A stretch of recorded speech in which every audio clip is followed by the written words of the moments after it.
You're listening to Boobies and Noobies, brought to you by the Frolic Podcast Network.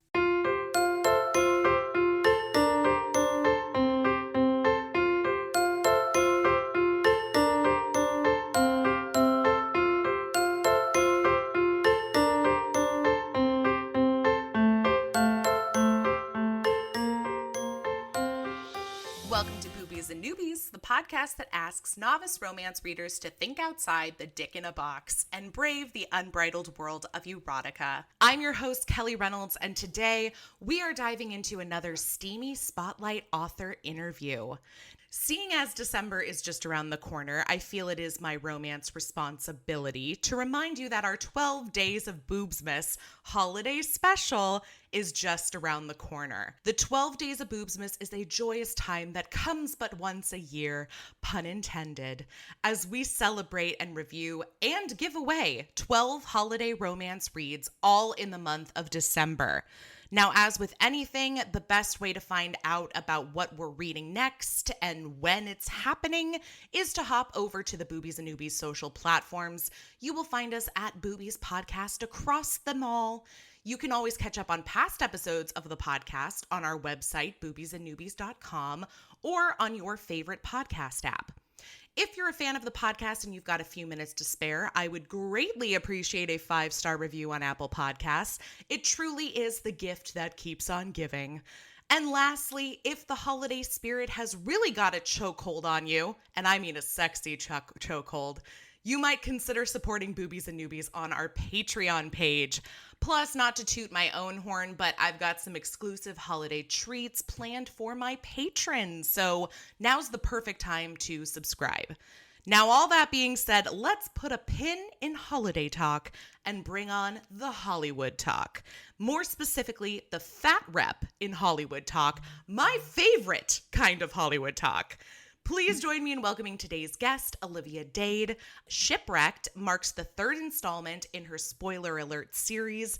The book is available November 15th, and trust me when I say you are going to want to pick yourselves up a paperback copy to complete the Leni Kaufmann cover collection. Welcome, Olivia. I am delighted to be here, and I can't wait to chat with you. You know, my delight has no bounds today because I'm going to go on a little rant about how much I love you and your books. Okay, here we go. It is beginning. I can't believe this is actually the first time that we're talking because not only have I been a fan of your books for a while, I also follow you on the socials. I've interviewed Leni Kaufmann, the incredible illustrator extraordinaire behind your incredible book covers. And of course, your name and your books came up during our conversation. And longtime Boobies and Noobies listeners will know that we actually reviewed one of your other books, 40 Love, on Boobies and Noobies. So needless to say, I feel like this interview has been a long time coming. I really feel like if you're going to pick one of my books to review on a podcast called Boobies and Noobies, 40 Love is, in fact, the right book to choose, given the various names I had for Tess's large boobs over the course of the book. Yeah, I mean, when you kick off a book with like exposed boobs, just like out and about in the water, like, I mean, it's only appropriate. I was holding it down for the large boobed Americans like myself. And this is why we love you. Well, now I'm a big fan of your books, and I know that so many people are for a variety of reasons, all of which we will get into during our conversation. But I'd love to know a little bit about you, both as a romance reader and writer. So how and when did it all begin? I have read romances from as long as I can remember. I read basically everything I could get my hands on as a kid. So as I've said before, my mom had a pile inside their closet, inside my parents' closet, of mostly historical romances. And I'm 45, so we're talking like early 80s, like Clinch, Dubcon, Pirates, like Spunky Virgins, Punishing Kisses. And she had a pile of those in her closet, and I was told not to read those. So as soon as I was left unsupervised for more than a minute or two, right in. I head first into that pile. And it took me a long time to actually figure out what was happening in many cases. I mean, the basic plot was pretty clear, but the throbbing, its source, like the source of all the throbbing was somewhat less clear. Um, because I was like 6 or 7. So What's really, throbbing? His bag of money? What's going on? I don't know what's happening here. It gradually became clear. Mhm. But so I have read romances really literally, again, basically my entire life. So almost 4 decades now. As far as writing, I come originally from an academic background. I was in a doctoral program. I left after the master's before the doctorate because I decided that I wasn't certain academia was where I wanted to be. But I had always sort of assumed that nonfiction academic writing, which I had always loved, I love writing of all sorts, that was all I could do. I did not think that I could write fiction. So it just didn't even occur to me, honestly. I worked at a used bookstore for many years as a teenager in my early 20s. And my boss, Kelsey, kept telling me I needed to write romance because I read so much romance. Mhm. And I was like, nah, that doesn't seem like something I would do. Genuinely, I think that if I had tried to write romance younger, I I'm not sure that they would have. I mean, one could argue that they aren't any good now either, but I know they would have been no good earlier. I just think I was too young and I needed some more life experience. So I didn't really start writing romance until 2014, Mm. which is, a lot later in my life than a lot of authors begin. But I mean, it was not something I sort of planned ahead of time. I sort of sat down and started writing a scene that was based in a library because that's where I was working at the time.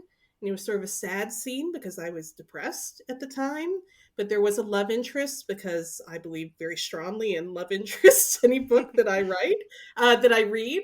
And so I put it into my work too. And it was really joyful to use Mm. a part of my brain that I had not used in a long time to write and also to be in someone else's head. Usually reading served that function, but it turns out that writing could also serve that function. It sounds like something very both cathartic and like therapeutic in a way is like being able to jump into somebody else's mind and body and write about their experiences. Yeah, there are a lot of times I do not want to feel my feelings or think my thoughts because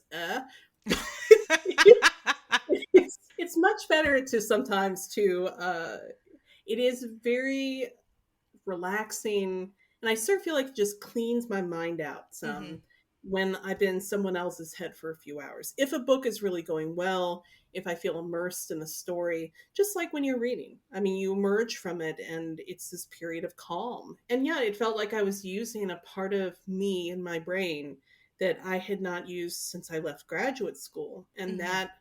that meant a lot to me too. I feel like a lot of authors I know are of two minds. They either tend to write a lot that's similar to what they read, or they write so far removed from what they usually read. So I'd love to know what's it like for you? Do you like to read what you write and vice versa? I read the entire gamut of romance. So, and that's always been true. So I read contemporary, I read historical, I read erotic romance, I read sweet romance, paranormal, sci-fi, Mhm.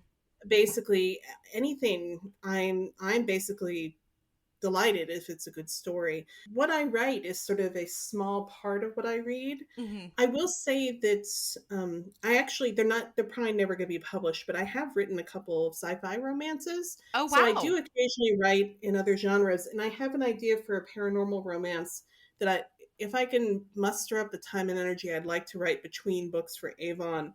So I do plan to sort of get more into some of the subgenres that I read but have not yet written or published in. Uh, I will say when I am writing, I tend not to read in my subgenre. So while Mhm. I am writing my first book in a new series, Raving. I'm near the end, I hope. So when I'm drafting a contemporary romance, I don't tend to read other contemporary romances because I'm afraid that there will be inadvertent cross contamination or cross Sure. pollination. I don't want to inadvertently pick up someone else's sort of speech or someone else's sort of plot points or their voice. Like I need to be specifically in my voice. So I might read, like I was reading there was a new anthology of Once Upon a Forbidden Desire. It was like with elves Ooh. and fae and Yeah, that's removed yeah, from contemporary, yeah. that's for sure. It just came out Tuesday, and they're these shorter stories, so they're perfect. I finish for the day.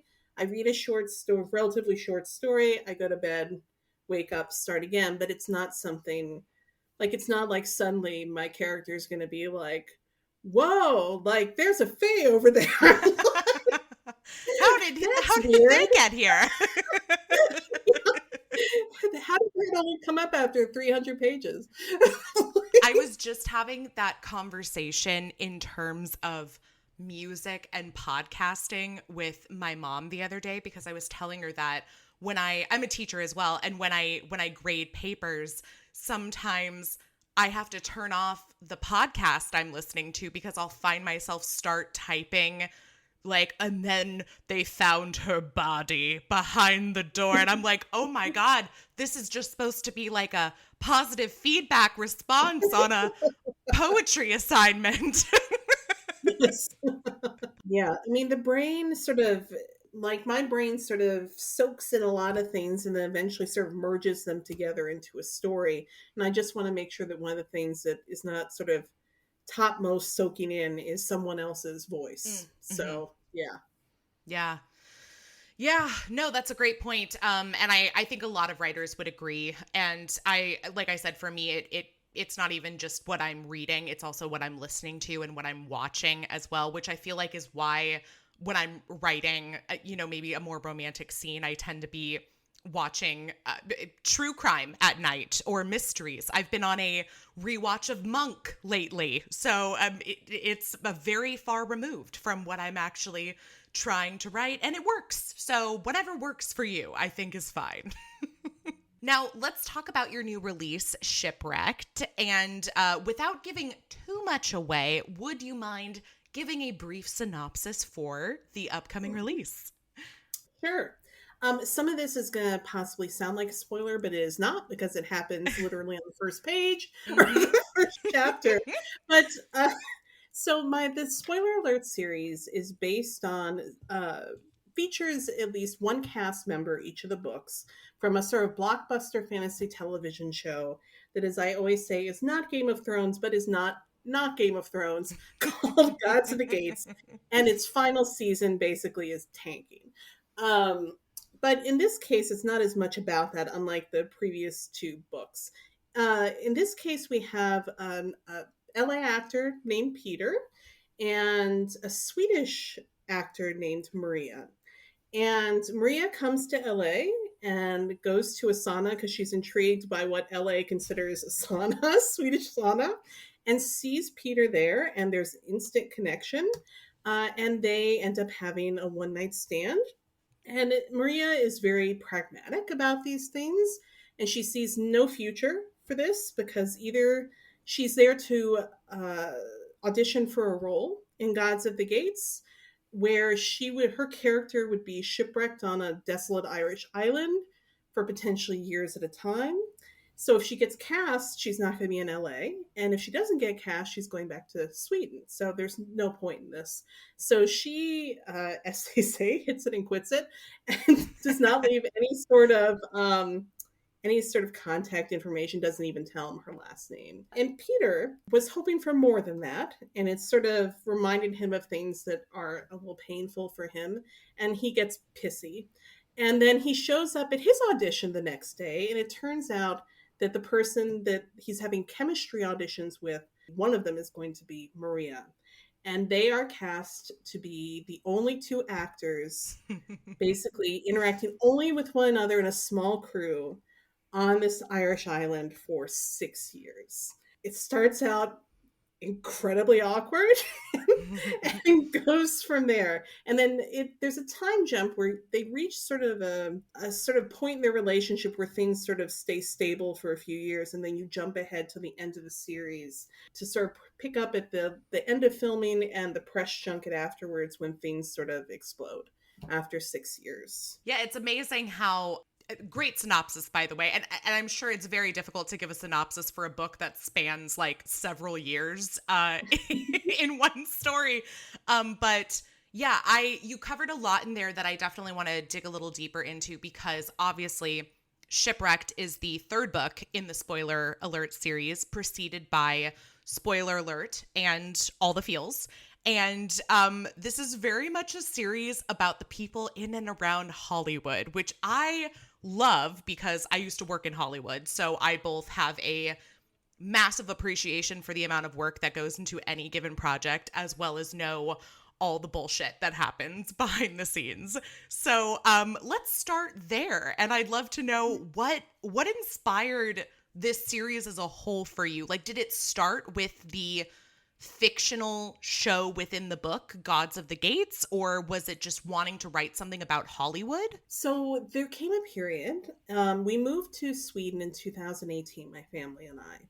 And for whatever reason, shortly after we moved there, my brain refused to let me get lost in a published book, or even, either self-published or traditionally published. I just could not seem to lose myself in a book. And it was a huge loss for me because, as I've said, there are times where I do not want to think my thoughts or feel my feelings. And books had always been sort of my main hobby, my main love, and really just an escape for me. And for whatever reason, it turned out that I had never read fan fiction before, but it turned out that the one thing I could read and lose myself in was fan fiction. Oddly enough, for a show I didn't actually watch, which was Game of Thrones, and I spent a year and a half reading nothing but Jaime Lannister, Brienne of Tarth fan fiction. Oh my God. And I can tell you, there are amazing authors in that fandom. In fact, I think the reason that I got so quickly obsessed is because I'd seen a list on Twitter of good places to sort of enter that fandom in fan fiction. Sure. And one of the recommendations was a number of stories by a fan fiction writer named Astolat, which I was like, this person is amazing. I was like, it was so voicey and funny and sexy and well written and just very. I was like, this is amazing. I found out like a year later that Astolat is Naomi Novik, which like Stop. hugely. And she writes in a number of fandoms, but she wrote like quite a few, like several stories in the Jaime Lannister Brienne of Tarth fandom. And there's one called Traveling Far. That was the second one I ever read.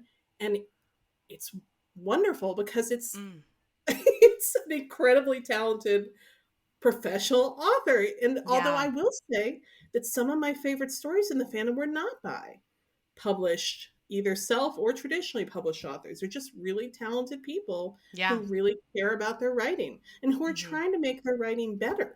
I mean, and who care about the characters too. I think that's the other thing, is they're so invested in these character stories and like giving them the stories that they wish they had gotten to have. Mm-hmm.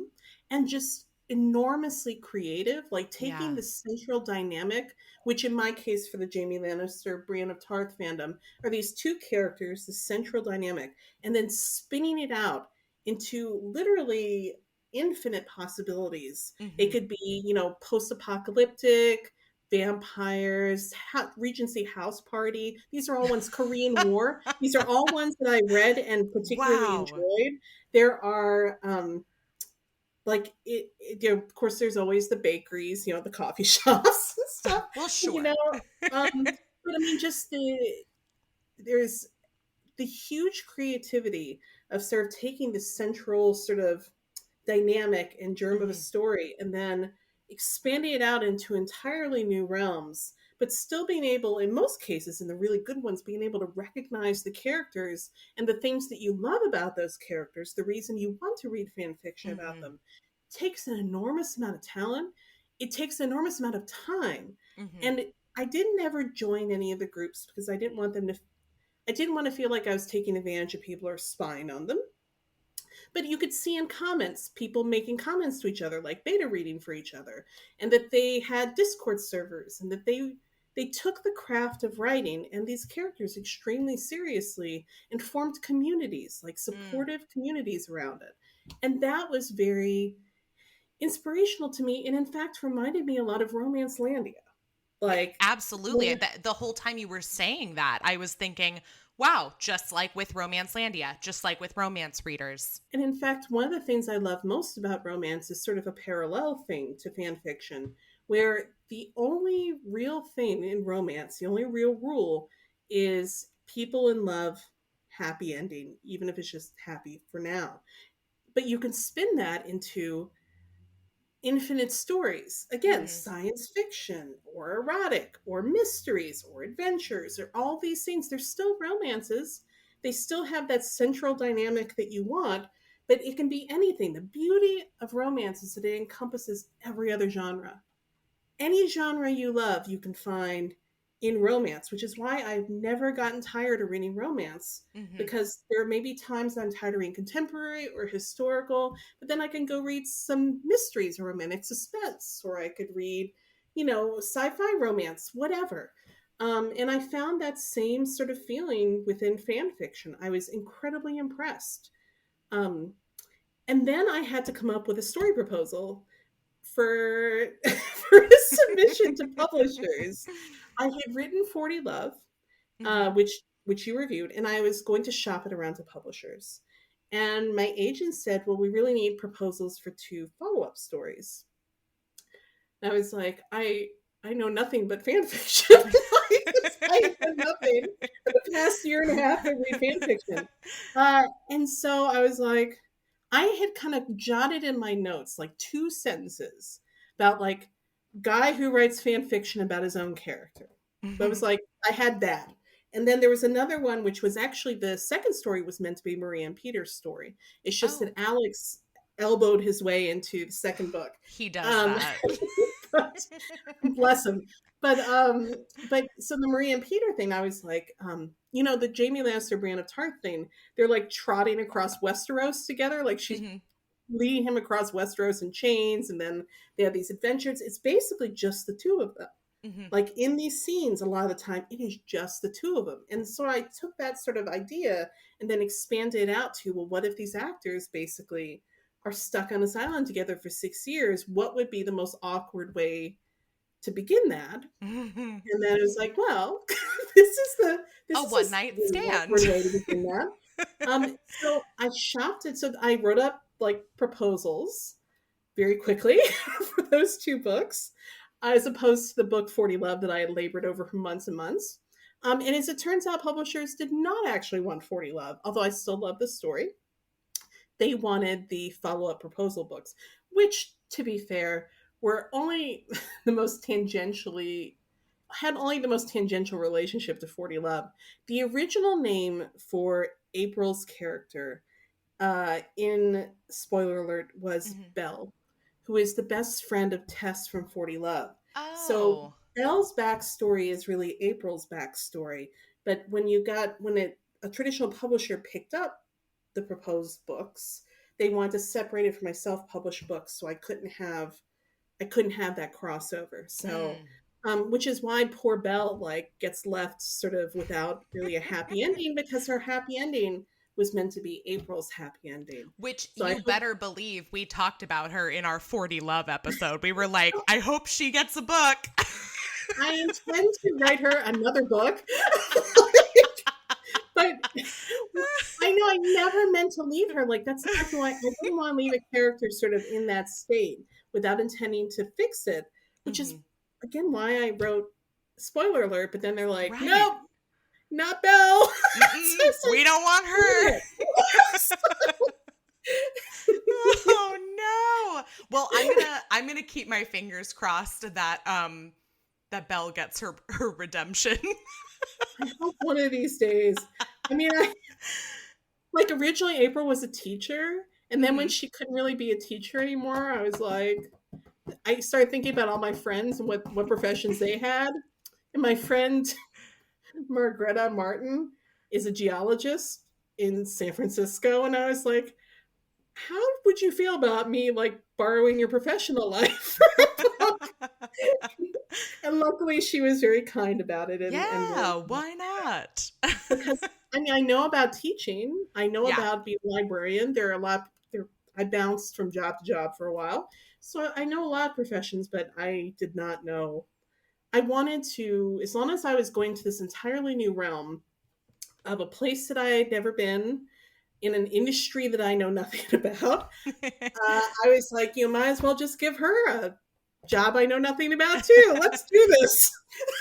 Well, and we could have a whole separate conversation about teachers because like I love your Marysburg series and I'm somebody who is a teacher and I love to read about teachers in higher ed especially, but I also know lots of teachers who are like, I can't read that. It's about me. But that is a whole separate conversation we could have at another time. But I love this whole tie-in with fan fiction because I feel like lately especially we've heard about like debut authors selling or publishing their books that have started as like a piece of fan fiction, but that wasn't what this series was. Your series is very much like an ode to the world of fan fiction, to the people who write fan fiction, who love to read fan fiction, and that's something that I haven't heard before. So I really appreciate that. I have written zero fan fiction. It is a skill set that is its own Yes. skill set to like inhabit someone else's characters and someone Mm-hmm. else's sort of, the dynamics. It would require work on my part. And at some point, I had to decide, like, where did I want to put that effort?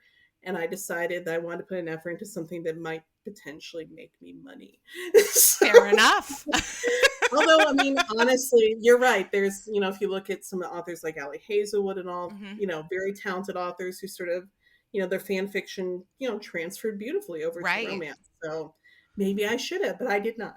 So, That's okay. We all have our own paths. So, no, I'm with you in that. I am not a big reader of fan fiction. However, what I have read and what I've learned about fan fiction, in fact, we actually do have a Steamy Spotlight episode about the world of fan fiction in which I play the newbie to my friend Abby, who is an expert in all things fan fiction. Oh my gosh. I mean, it is incredible. It is its own world. And I just have such a massive appreciation for the people who write it because it's no easy feat. It's no easy feat. And I think we both recognize that for sure. my husband was so startled because I usually spend an enormous amount of money on books. And for a year and a half, I basically spent nothing on books other than my friends' books. When they published, I bought their books because I was their friend. But like as far as like stuff I actually read, it was Mhm. all fan fiction. So like it was really good for our budget. He's like, why do we have all this extra money, babe? Oh my God, that's hysterical. Well, and talk about fan fiction because Gods of the Gates. I mean, I'm somebody who, again, I worked in Hollywood and all I can think when I read these books is like, where is this show? When is Hollywood going to get their shit together and make Gods of the Gates? Because just reading it, I'm like, this is 10 times better than Game of Thrones. Like, so I need my Gods of Gates fan fiction to become a reality. I will tell you that I went to a hotel room near Stockholm to sort of brainstorm for spoiler alert. This is Hmm. before the pandemic. Um, and while I was there, it occurred to me that I needed to make a book whose premise could potentially, I could say, could be a bestseller. Hmm. And then I would have to sort of go through in my head what generally would happen in those books so that I could then differentiate what happens in those books from what happened in the TV adaptation of those books, which is also fake that I'm making up. And then how I'm going to deviate from that for the fan fiction that's being made based on either the book or television property that I made up, and then have the actual world that I was creating with two people with jobs I knew nothing about at the time who were going to be participating in all this. And at that point, I called one of my friends and I'm like, what the hell is wrong with me? I'm picturing that meme of Charlie Day where he's like looking at the conspiracy map and like there's like pointing to everything and there's the circles around things. Because it's not only just writing a book about or a book series about these people that work on the show. It's, okay, what were the books that inspired the show? Okay, so these are the books within the book that inspired the show, that then inspired fan fiction, that all takes place in a book that then becomes a book series. Like, it's bookception. I mean, it's just, there's so much happening. I at the time I signed the contract for Avon, I had been self-publishing and I had a really very kind readership, but it was a limited readership to that point. And I sort of felt like it was possible that spoiler alert and whatever the follow-up would be, but especially spoiler alert, right? Might be the biggest platform I ever had because, that Avon would try to push it more than, obviously had resources I did not as someone who Mm-hmm. was self-publishing. So if I was going to like do it, then I was going to, I was ambitious in a way that, like, I always have ambitions for each book, but spoiler alert is the one where I was like, there was no saving anything for another book. If I wanted to do it, like, it was in that book. I was Balls to like, the wall. let's do this. Yeah. I mean, sure. I mean, I was used to like small town teachers, like based in a small town where I used to live, based on a profession I used to have. And I'm like, you know what? Let's fucking do this. Yeah. If they have a TV show, guess what? They're also going to have fan fiction and books that inspired the show as well, and an entire community and fan base, obviously. Like, we're just going to do it. I will say I would love, like, because I saw the book series as a feminist retelling of mythology. So, Mm-hmm. like, the stuff that I had written about, and then the TV show completely screws that over. But Mm-hmm. but I would love to actually to have read the books that I was like, oh, that sounds amazing. It's a shame Right. that I just made that up.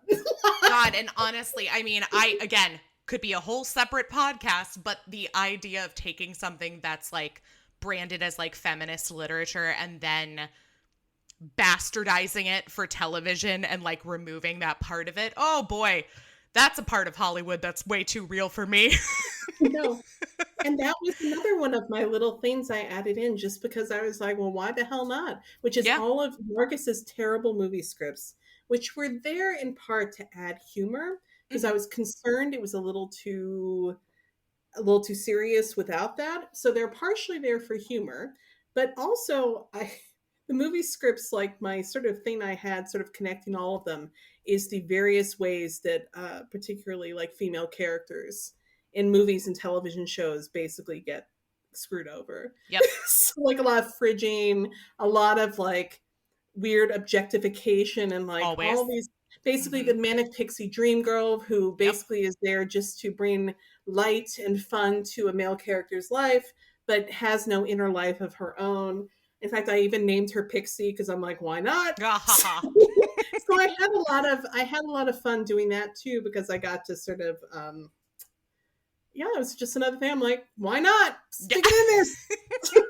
Yeah, and like I said, it's something that I think is a nuance that not everybody would necessarily pick up on, but something that especially if you are very familiar with media and in terms of like analyzing media and like especially the way that we represent women in media, it's something that you can't look away from if you're willing to dissect it. So I appreciate it being there. And I mean, I think one of the things that I love most about your books, obviously, is the fat representation of characters. And I use the term fat not in a pejorative way because I'm Mhm, speaking as a fat woman. I know you use the word fat in your books. mhm, I know, and I've had this conversation on especially Book Talk with a lot of creators and readers and writers that it's still a word that some people feel hesitant to use while others feel like we've kind of like reclaimed the term for our mhm, community.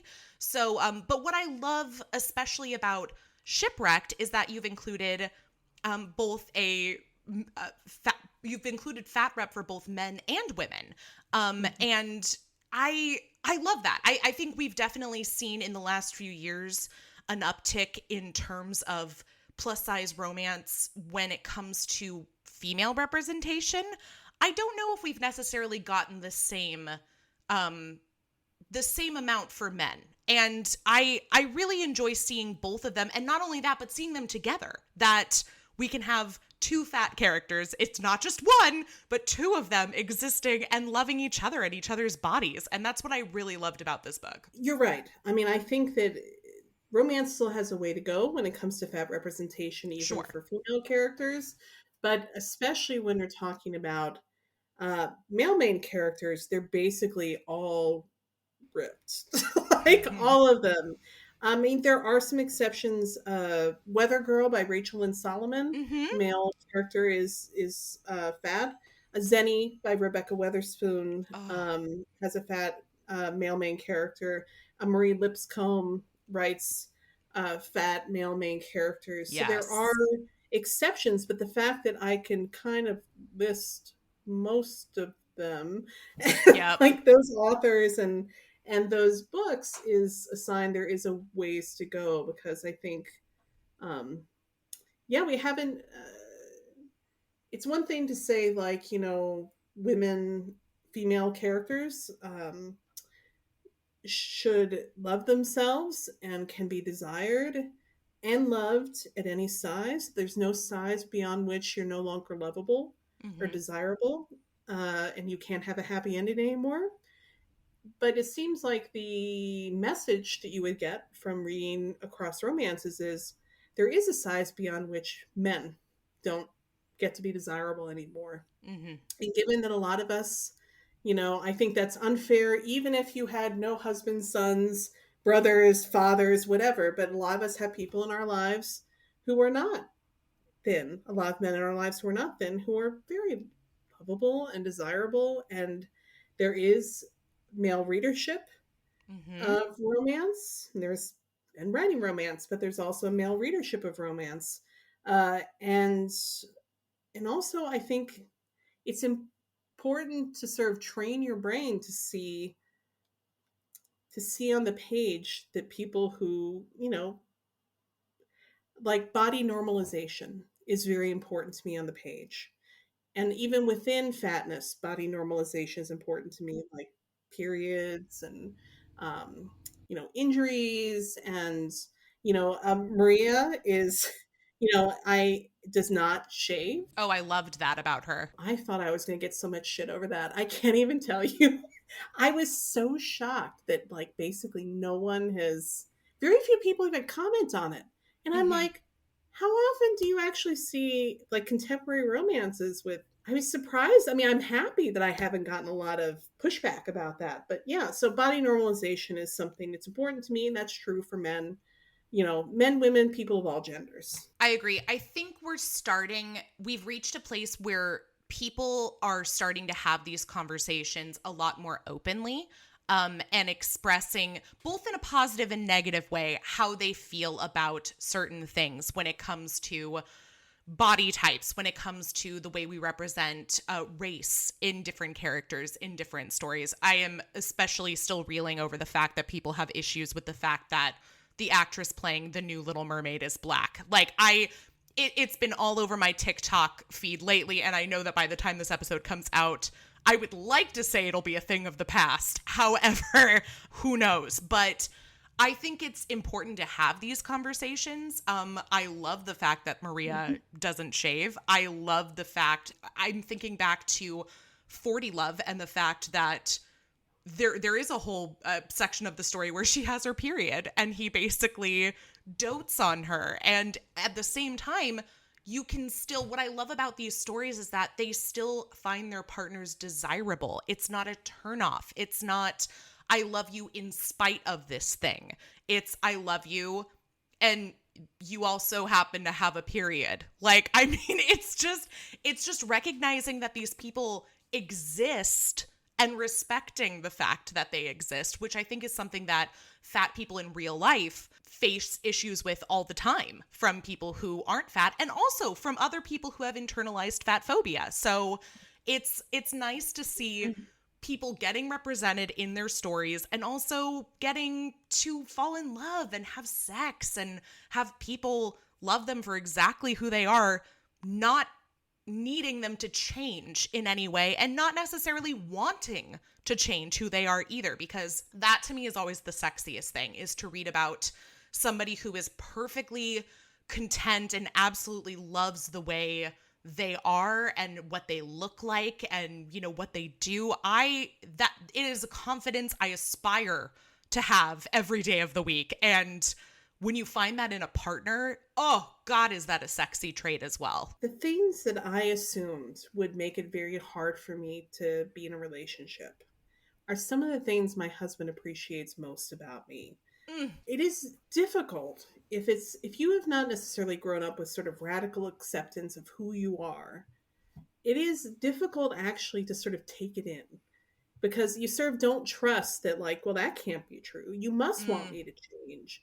And if someone doesn't, it's I mean, it's transformative, but it's also very hard to accept yeah, if you're that's not something that you necessarily grew up with. right. Do you remember Corey Alexander? Yes. So rest in peace to Corey Alexander. But Corey Such a changed treasure. my thinking about, I was sort of working through Fat Rep Mm-hmm. before they passed away. And sort of my take on uh, putting together fat female main characters with more sort of muscular, fit, skinnier male main characters was that if you look at movies in Hollywood, Mm-hmm. that if you have a fat female main character, basically her love interest is always either fat or like off somehow. Like she does not typically get, you look at Mike, like you can see plenty of fat male characters have like conventionally hot wives, Yes. right? But then you have fat female characters who very, very rarely Yeah. have conventionally hot men in their life. And so for me, it was a little bit of a rebellion against that to have a fat female main character get like the conventionally hot dude. But as Corey Alexander pointed out to me, the, although they understood that, but they also said that there can come a point where if you do that often enough, it looks like basically you need the approval of Mm. the conventionally attractive character Mm-hmm. to sort of show that you're desirable. Yeah. And that what could be sort of transgressive in a great way about having two fat characters love each other is it doesn't need to be someone from the outside, some thin, ripped person from the outside saying, no, you are hot. And the reason we know you're hot is because I think you're Because hot. I said so. Right. Serve the imprimatur of the the conventionally attractive person. And that that could be transformative to have two fat people in love, Right. especially on the page. I think it's more common in Hollywood if there's a fat woman involved, but it was not something that really happened in romance a lot. And Corey changed my thinking about that a lot. So I wanted to, it's been a couple years, but I wanted to sort of make sure I acknowledge that and thank them for that. No, I love that. And honestly, I would recommend if somebody wanted to check out Corey's work, Eight Kinky Nights, although I think Corey writes under Xan Xan West, West for that book. Xan West. That book is fantastic, especially as we're heading into the holiday season. It is a kinky Hanukkah themed romance, so I think it's a great one to pick up. Incredible writer. They will be sorely missed amongst the community. They have been already. So, yeah, what a great thing to point out. And yeah, I mean, it's something that I know we're starting to see again. We're starting to see change, but I always said that if I ever did go to get my PhD in film or like film studies, that the thing I wanted to write about was fat representation in movies and television, especially as it relates to women as the fat, funny friend, because it is the role that I know as an actor myself I've been delegated to playing over the years. And that was really the only thing that was available. And I think we've seen that in our books, we've seen that in our shows, we've seen that in our movies, and we're finally starting to see a change, but not necessarily to the same extent. That it's interesting. I feel like as little as we represent plus size men in our books, I feel like we do see a good amount of them in movies and television, although usually, again, they are paired with a traditionally beautiful female partner, or they are also cast as the fat, funny friend. So we're starting to break out of these boxes that we've been placed into for so long, and continuing to write and read stories like yours, I think, is a great place to start. And hopefully Hollywood will pick up a damn copy of them and just use them as a guide, for heaven's sakes. And, you know, one of the things that I did sort of talk a little bit about in Shipwrecked is about Hollywood, sort of how it interacts with fatness, which is not Yes. something in the other books happened as much, because the characters who were working on the show Mm-hmm. were the men who were thinner and more muscular and conventionally attractive. This was the book where both the main characters are both actors and they're both fat, and so that sort of came into play a little bit more in this book. Yeah. So if people haven't read the previous two books in the series, I think they can absolutely still pick up Shipwrecked and enjoy it as a standalone. However, I will always advocate for reading all three books in this series. And I think the natural follow-up to all of this would be to wonder, is there more? Is there more planned in the spoiler alert series? No, but no, which is why I made sure the epilogue in Shipwrecked, Avon wanted me to start a new series. So the epilogue in Shipwrecked really tries to sort of wrap things up in what I Mm-hmm. hope will be a satisfying way, not just for Peter and Maria, but for the Gods of the Gates cast, including Mm-hmm. Alex and Lauren and Marcus and April. But one of my pre-order bonuses is a special bonus story that I need to write for Kara and Summer, Oh, because good. if there is a character that I have gotten requests for, it is Kara Brown, Kara. the, as they said, the cariness sweariness cast member of the Mm. Gods of the Gates, who has been great fun to write in the cast chats, and it was always my intent that she, you know, I it amused me to have the actor, female actor playing Dido, and the female actor playing Lavinia, to basically be like, why do we want Aeneas? Explain to me, why do we want Aeneas together? So I enjoyed having the two actors end up together. I love that. Well, that's something people can look forward to. And especially if you said this is available with the pre order. Leni Kaufmann, my glorious goddess of a cover artist, We love her. made a special old school historical romance style clinch cover with a non-zero amount of tasteful nudity, Mm. gender flipped from the way it usually is, including like the font. And I rewrote the blurb to be like breathless, dramatic, like 80s old school. I shot a new author photo, like an 80s style author photo. Leni made a new cover using starring Peter and Maria, but in old school historical romance clinch style. And then and then Avon, the art department, did the rest of the cover with me supplying the wording and so forth. And they're making alternate dust jackets. So Oh like my God. physical dust jackets, um, that you could put on the paperback and it would look like an old school romance. And to get that, it's probably gonna be too late by the time this comes out.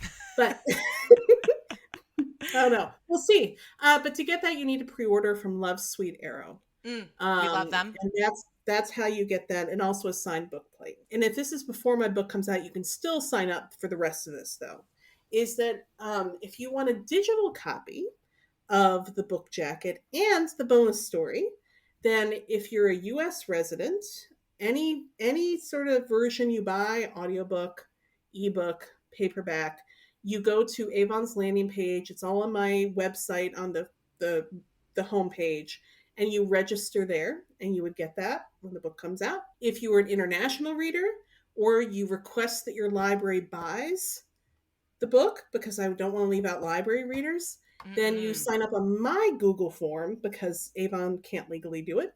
My Google form that again is on my homepage, and you will get the digital dust jacket and the bonus. So many options. I haven't seen the clinch reveal yet. I've seen the peek at it, and just the peek alone,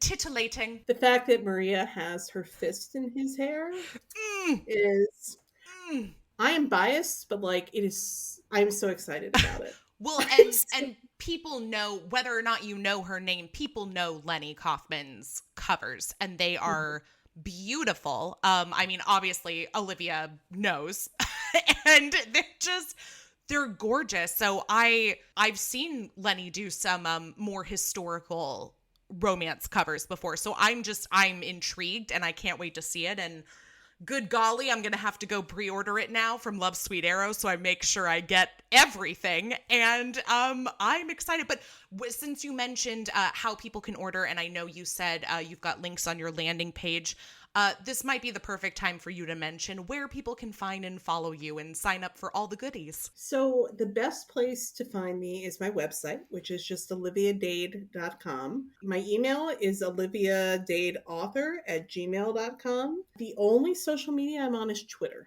I just never really took to Facebook, and I know I'm missing swaths of readers there, but I also was very bothered by Facebook role in the 2016 election, which is also why I haven't joined Instagram, frankly. Yeah, there's a laundry list of reasons why I dislike Facebook. So it's no shade from me. I'm with you on that one. But well, Olivia, this has been delightful, and it sounds like obviously Shipwrecked is out November 15th, as I mentioned earlier. Olivia's already mentioned all of the wonderful ways that you can pre-order and get some extra goodies. And it sounds like you've got something else in the mix with Avon, which I'm very excited about. Can you tell us any more about that, or is it too soon to tell? I will say that I just finished writing a sex scene today where I did something that I have not done before. In fact, 2 of my sex scenes have stuff that I haven't done before. Ooh. But I will say my female main character in this one is probably my messiest female main character that I have written to this point. So she's sad, she's angry, she is depressed, and I don't just mean that in the sense of like sad, like she is depressed. And part of what happens in the book is sort of her coming to recognize that she is depressed and to do something about it. So like it's there's a lot there from like my own experiences, and it's always very cathartic to write some stuff. And I and the male love interest is her ex-fiance's older brother, who more mess. Who convinced his little brother not to marry her right before the wedding. I am like Marie Kondo. I love mess. Messy heroines, messy buns. I love it all. I love a good mess. So that sounds like something right up my alley, and I cannot wait until we hear more about it. Right.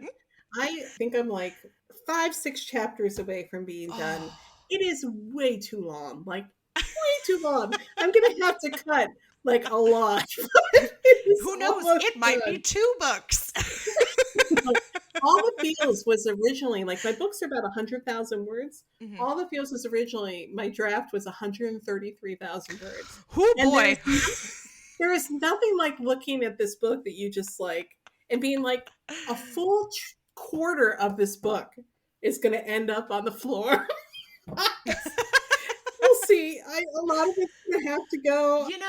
I say hang on to it all, put it in a file somewhere, put it on Patreon, make it a bonus, purchase. It doesn't have to go. It just has to go elsewhere. It's that whole thing. Like, you don't have to go home. You just can't stay here. The bigger snippets I cut from All the Feels, actually, I did put on my bonus material section on my website, because I was like, yeah, I have entire scenes. I'm like, I'm not. They're going somewhere. Oh, I love it. Well, as we wrap up, I think the last thing I want to ask you about, even though I could continue talking to you for another hour, Olivia, is there a project that you're dying to get to?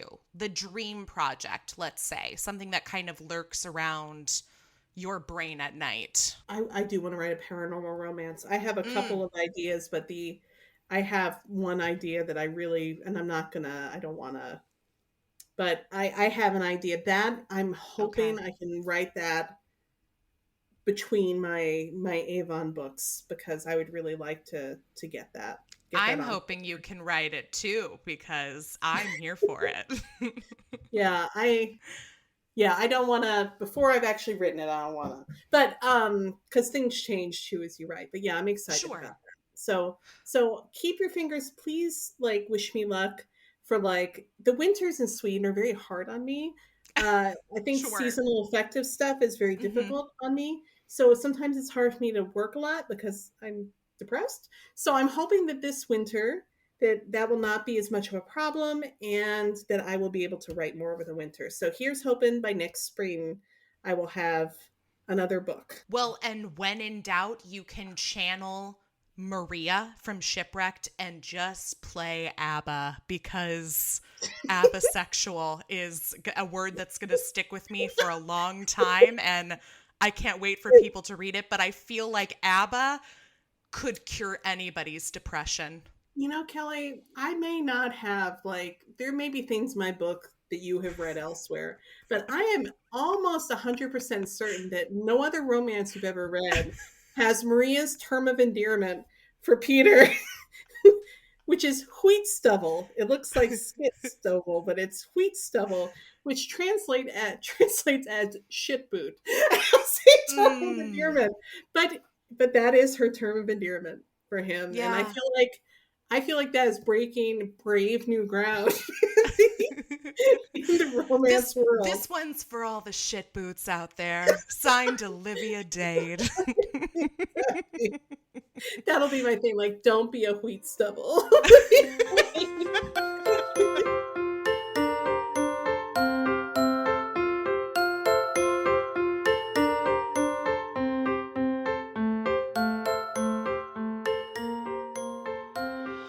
Thanks so much for listening. Boobies and Noobies is part of the Frolic Podcast Network. Find more podcasts you'll love at frolic.media/podcasts. You can follow Boobies and Noobies on Facebook, Twitter, and Instagram at Boobies Podcast.